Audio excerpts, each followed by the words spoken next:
element of learning. Yeah, that comes out. First of all, I'd like to ask you, do you ever not just video it and then look back We at do. it rather than getting the kids to remember, oh, you know, here's a vague artefact. Do you remember showing that book? Can't you just show them the video and say at this point what? You Why could, do they you have could to rely do. on their memory? You could do. Form of research. The only thing about doing the video is that there's a chance then that they're picking up on visual cues that they're seeing on the video and therefore falsely remember. Yeah. I mean they'll falsely remember anyway, but actually what they might be doing is picking up on bits and pieces that they're seeing in the video. Learning rather than, okay. The second was you're talking, and you've reduced it to the absurd of these 15 pages of lesson planning and stuff like that, but which I just completely think this mechanisation, sort of proletarianisation of teaching. Yeah. You know, you might as well just get a computer to do it. If you've got enough options of what might happen, you don't need a teacher. Yeah. But is this planning within an inch of its life idea mostly a tool for research, so that you've got that written down already, and then when you are reflecting on it, you can follow the pathways back? So, or is it actually the dialogue with the co-teacher that's important? Yeah. You're not positing that as a model for future lesson preparation, presumably. What I'm saying, no, I mean, when I was a teacher, dare I say it, I never used to write lesson plans because I thought they were a waste of time for myself. I'm not saying we should write 15 slides, absolutely not saying that. What I'm saying is that actually it's the dialogue between the teachers that's absolutely crucial. What a 1 or 2 side lesson plan is then giving you is a structure against which to observe. But actually, you're only creating that kind of lesson plan on the lessons when you're doing lesson study.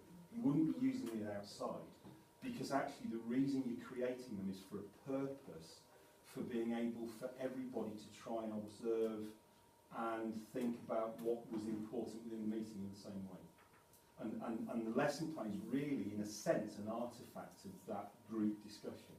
It's about collaboratively creating something. It's the collaboration that's most important. You're saying it's come from this Japanese culture. Yeah. Is the culture it's come from of that kind of planning within to that level?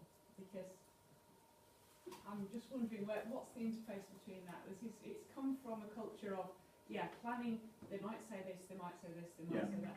What about for planning when I can't be asked to teach this next bit, I'm going to do this because this has happened, a bird has flown in or a wasp has entered the room. You know, I'm not going to But I think it's perfectly reasonable if something happens in the lesson that you just can't ignore, and actually that, in your professional judgment, that's going to make the learning even better, you go with it. Yeah. Because the people are still observing. Okay, you're going away from the plan, so what? Because actually you're making the decision in the moment that with all of the discussion that you had beforehand, actually that would be a really fantastic way of taking this forward. And the observers can still observe what the reaction is. So that's not a problem. Yeah. The lesson plan is a framework.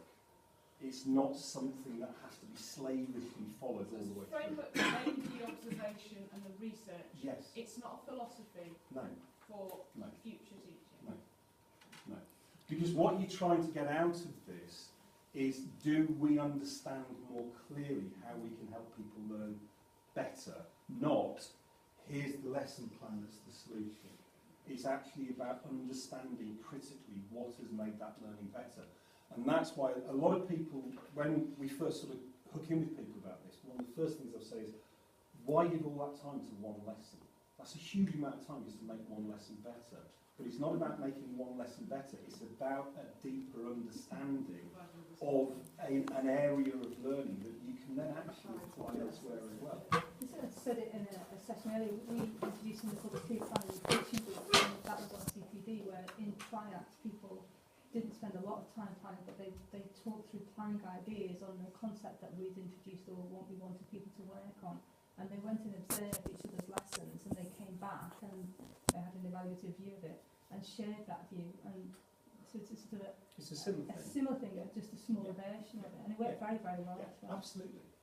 But I think what's really important is that, as I say, certainly at IT, it's opening up this black box. It's actually opening up that discussion.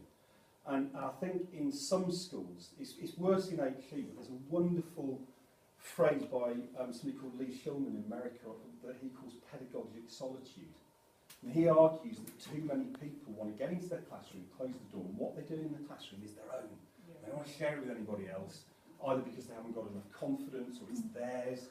And he talks about one of the biggest breaks on development being that pedagogic solitude. And it's about altering cultures so that people begin. I mean, we've got one school we're working with where all of the staff do 2 cycles of lesson study per year as part of their CPD.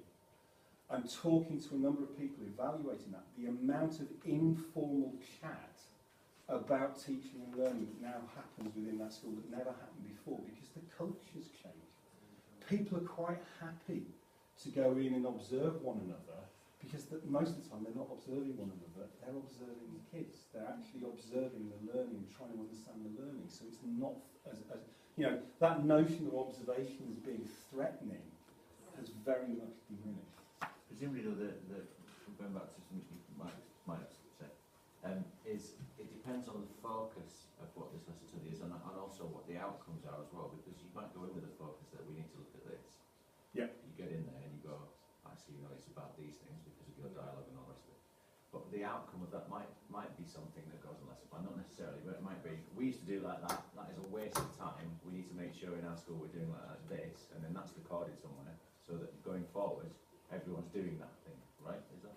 No, absolutely not. Because what we would argue is that what you have to come out is when we did this happened. We think that this is important, but actually, in that other faculty, what you would need to do is take that idea and actually have a look at it and perhaps do some lesson study in your own context to see if that works. You can't base whole school policy just on one observation and one lesson. Sorry, yeah, I agree with you.